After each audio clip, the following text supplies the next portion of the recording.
Halo, halo, apa kabar? Semoga selalu dalam keadaan sehat walafiat, tetap semangat. Kita ketemu lagi, kita ngobrol lagi bersama dengan Bung Rocky Gerung. Bung Rocky, ada peristiwa yang beberapa hari lalu terjadi di Inggris itu sangat menarik ini berkaitan dengan selalu yang kita sebut sebagai etikabilitas. Anda menyebutnya seperti itu ya. Ada menteri, kalau nggak salah apa nih, Menteri Pembangunan Internasional atau namanya Michael Bates di Inggris itu yang dia mengundurkan diri, menyatakan mengundurkan diri karena dia hadir di parlemen itu terlambat 1 menit dan ketika ada anggota parlemen yang sudah bertanya pada dia, dia belum hadir pada waktu itu. Dia merasa Hmm. sangat bersalah dan kemudian dia memutuskan mengundurkan diri dan itu kemudian oleh parlemen ditolak rame-rame dan kemudian ternyata oleh perdana menterinya juga ditolak. Akhirnya dia tidak jadi mundur. Tapi lepas tidak jadi mundur tidaknya, tapi kan sikap dia itu saya kira itu luar biasa banget gitu ya.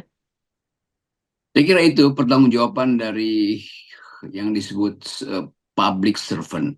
Hmm. Jadi dia tahu bahwa dia harus melayani publik karena dia pejabat tuh. Dan yang bertanya pada dia justru mereka yang harus dia servis. Kan anggota DPR mewakili kepentingan publik. Hmm. Menteri mewakili kebijakan.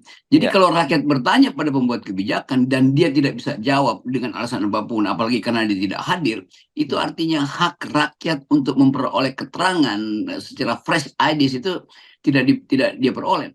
Jadi ini orang yang betul-betul ngerti bahwa sebagai public servant, pengabdi rakyat atau abdi negara, dia harus kasih servis yang terbaik pada majikannya. Hmm. Majikannya adalah rakyat yang diwakili oleh anggota DPR. Tetapi kalau kita pakai itu di Indonesia, ya sama juga. Justru seringkali yang terjadi pejabatnya udah nyampe, anggota DPR-nya nggak nyampe, kan itu intinya. Iya, iya, Kan iya. itu jadi bayangkan misalnya itu etik yang betul-betul final itu tidak dipahami oleh anggota DPR kita tuh. Nah, itu pelajaran pertama tuh. Yang kedua tentu kita mau lihat bagaimana sifat dari seseorang itu, karakter seseorang itu Hmm. betul-betul dia buktikan, bukan sekedar dalam janji-janji dia, tapi langsung dia berhenti itu. Hmm. Orang kan cuma 1 menit, bagi dia bukan 1 menit. Gua Hmm. nggak datang ketika gua diperlukan. Hmm. Itu artinya sama dengan ada orang mau tenggelam itu, yang Hmm. harusnya bisa nolong itu masih makan es krim di pinggir jalan. Gampang-gampang tar nih masih ada satu jilatan lagi nih. Jadi sebetulnya yang kita sebut sebagai prima facie, nah ini yang penting ini. Istilah prima facie artinya di depan ketika ada problem itu dia tidak hadir, itu artinya dia mengabaikan hak asasi manusia, apalagi hak rakyat. Jadi contoh dari jauh sana tentang etik yang harusnya kita pakai di sini nih. Ya, saya sih merasa kalau ada pejabat seperti itu, saya tutup mata apapun ya kebijakan yang dilakukan oleh dia, saya akan percaya. Untuk hal yang kecil begitu saja dia pertanggungjawabkan kan gitu. Ya pada akhirnya itu tuh bahwa orang semacam ini yang kita sering sebut dia lulus etikabilitas itu. Ya. Dan itu artinya dasar pertama untuk jadi pejabat publik adalah lulus etikabilitas, bukan lulus karena hasil survei. Kan dasar berpikirnya begitu tuh. Pejabat publik adalah pelayan publik, abdi negara. Mengabdi artinya siap sedia setiap saat. Jadi pejabat publik itu semacam IGD darurat atau ambulans darurat yang atau pemadam kebakaran darurat yang harus betul-betul on time atau bahkan harus lebih dulu ada di situ sebelum rakyat itu mencari pertolongan. Jadi dia datang untuk memberi pertolongan. Ini gue loh gitu. Nah begitu dia nggak ada di situ ya rakyat merasa loh kan kita pilih kamu supaya nolong kami, kenapa kamu tidak hadir? Nah tentu kayak kalau bahasa-bahasa Indonesia bilang ya kan Pak Jokowi cuma telat 1 menit. Bukan soal 1 menit, tapi inti dari pertanggungjawaban itu tuh, atau si menteri ini cuma telat 12 detik, bukan, itu adalah inti pertanggungjawaban dia. Si apa namanya anggota DPR akan bilang saya telat datang ke rapat karena macet. Lo Anda disiapkan for raider, nggak mungkin ada macet, justrunya Anda dapat semua fasilitas kok. Ya, Jadi ya. kelihatannya itu yang nggak ada di kita tuh, yang jadi beban sebetulnya. Kalau kita lihat indeks persepsi korupsi kita kan makin lama makin buruk. Terus sekarang tinggal berapa? Tinggal 37 indeks kita. Terus sekarang mungkin udah lebih buruk lagi tuh karena data-data terakhir itu menunjukkan korupsinya naik. Jadi kalau kita bilang indeks kita tinggal 30, itu artinya dari 100 orang Indonesia tinggal 30 orang yang jujur gitu kan.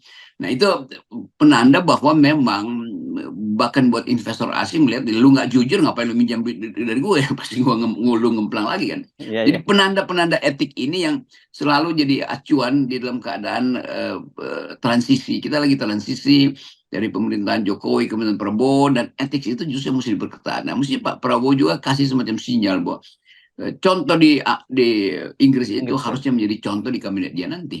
Ya, ya. Dan kalau di Indonesia kalau terlambat nyerobot di jalur busway, Bung Rocky. Seperti kayak kemarin Menteri Agama yang mobilnya Ya itu. kepergoknya.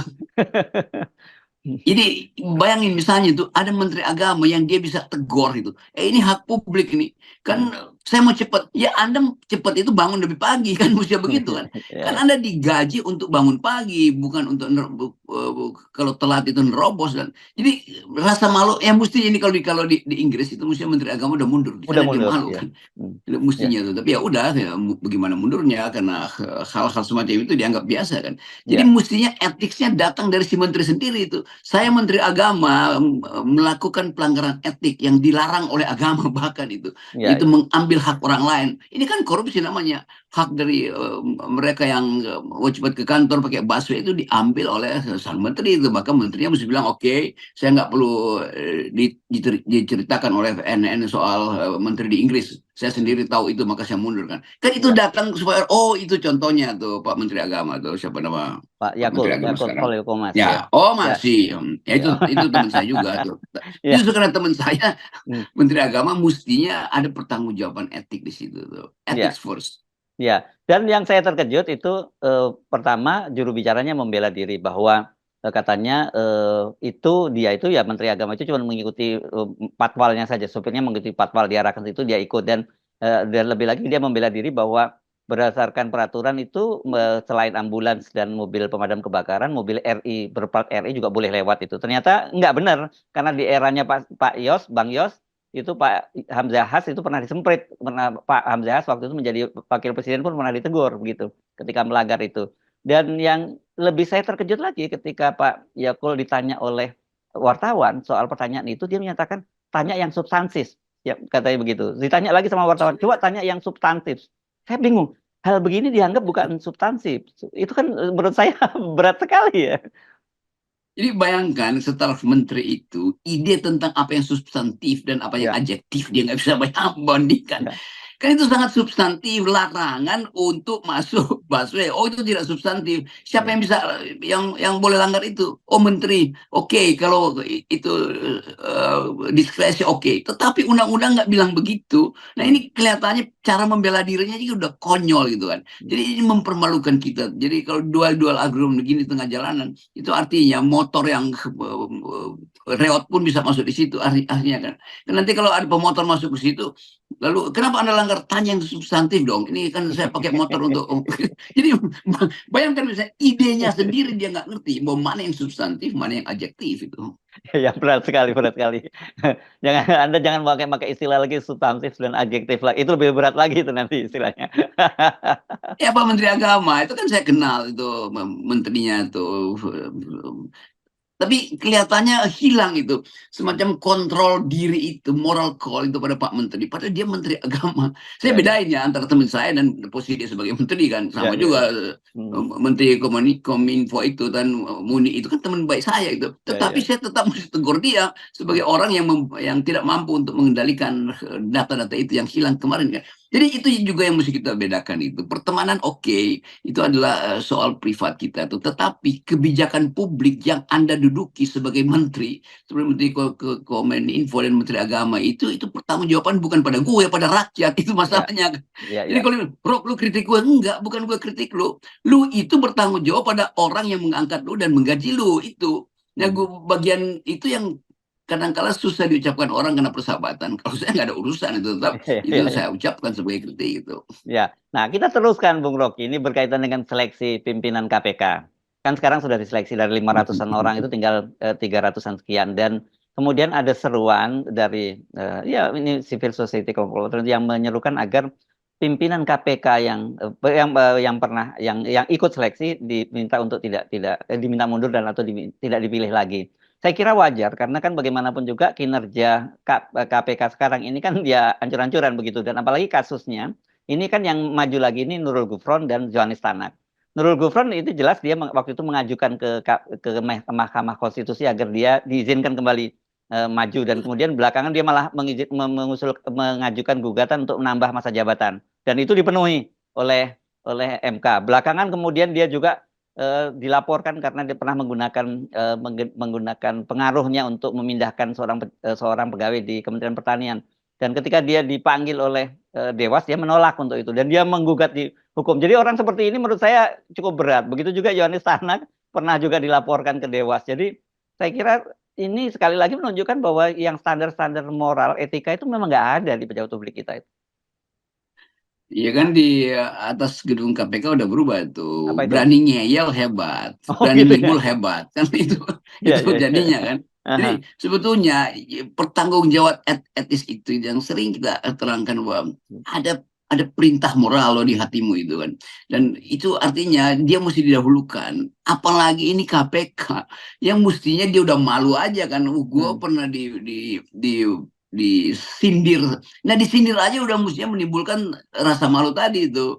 Jadi berani jujur itu hebat justru adalah perintah untuk mereka tuh. Hmm. Jadi berani jujur hebat itu perintah ke dalam, bukan Hmm. perintah keluar kan. Karena Ya. itu ngapain ditaruh di atas gedung Ya. KPK berani jujur itu hebat. Emangnya ustadz, guru agama, hakim itu mestinya mereka tersinggung karena mestinya perintah berani jujur hebat itu adanya ditaruh di meja-meja komisaris, di meja-meja KPK itu jangan dipamer di dalam karena itu perintah pertama tuh amar Ya. ma'ruf nahi mungkar itu perintah pertama pada pemimpin bukan buat rakyat kan Hmm. itu Hmm. dasarnya kan jadi prinsip-prinsip ini memang amburadul tuh di zaman SBY memang amburadul nih. Oh, zaman SBY. Ini sekarang udah Jokowi, udah Oh, ganti. salah di jalan. Karena saya mau menghindar Jokowi lagi, Jokowi lagi. Iya, iya, iya, iya, iya, iya. Enggak, nanti biasanya gitu. Oke, baik, terima kasih, Bung Rocky. Sampai ketemu lagi.